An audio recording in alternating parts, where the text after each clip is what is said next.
I suppose my slight concern about that, or why I'm slightly uneasy about fully endorsing that, is that I think it's part of the narrative that has kept us where we are.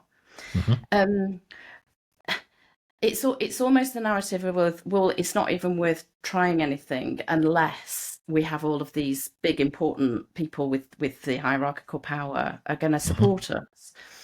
Um, and that's part of the trap. That is Nice. part of keeps people where they are. It is a disempowering, dominating way of using power in organizations.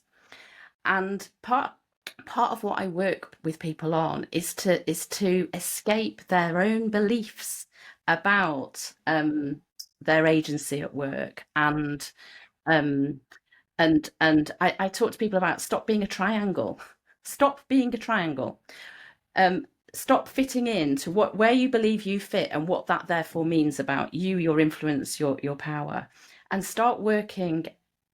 Hierarchy is part of our reality.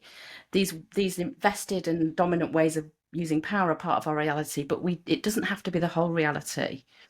And I think why I'm so passionate about this is because it works. It has such a huge effect, and I see the transformational effects it has on teams when they jointly and collectively realize that that there is another way of enacting their power, and it's about giving up the belief that being powerful is being in control of everything and everybody.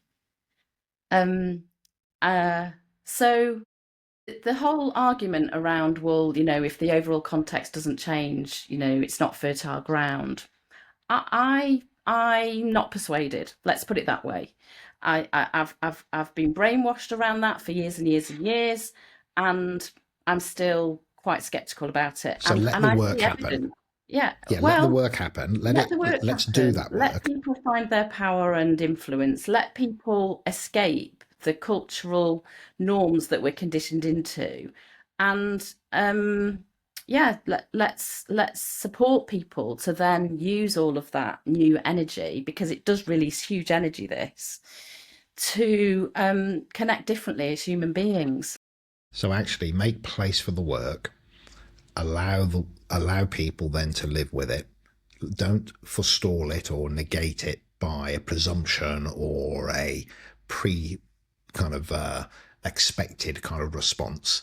And actually, if I'm right, and I think I am, because the research and my experience would show that once people go through this experience, they will adapt, they will add value, they will whatever they'll do, but they'll be better for it, and then the organisation will be ultimately better for it.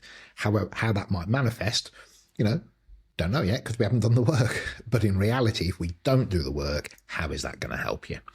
So I think maybe that's what Yeah, I'm. yeah, yeah. I think that's super powerful. It's a don't stop it before it starts. Don't presume.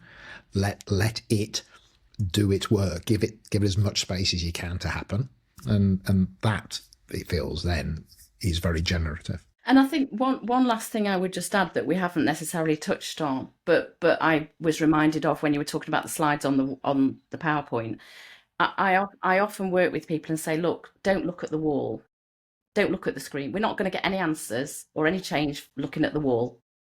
Let's look at each other. Look at each other as human beings, and move less from what we're going on up here. Yes, what we think and know is important, but actually the change comes from what we feel.